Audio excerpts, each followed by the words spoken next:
নূর ভাই, আমরা সুপাতো ভাই বিদেশে আনার লেগে পাগল হয়ে গেছে, বুঝছো নি? এখন কি করতাম?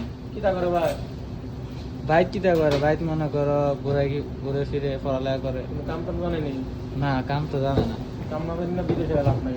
তো আগে কোনো কাম একটা শিখতে হবে আমাদের। কাম শিখলে পরে বিদেশ হইলে কামের অভাব হইতো না। যে কেউ মেয়েছের কাম দিতে পারবে, আগে কাম শিখতে হবে। এমনিতে ভাবো আইনা কি এর কাম শিখলে ভালো হইব? যে কোনো কাম। তুই আইনা ছিল মনে কর তোর বদনাম, ঠিক আছে?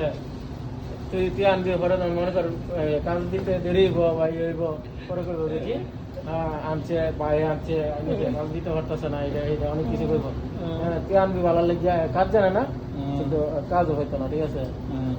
যদি কাজ জানতো তাহলে ঠিক আছে, যে কোনো কাজ যদি কাজ জানে, কাজ যে কোনো জায়গাতে আনাইলে তোর জন্য না, সৌদি আরব হইলে কোন কামটা শিখলে বেশি কাম লাগে?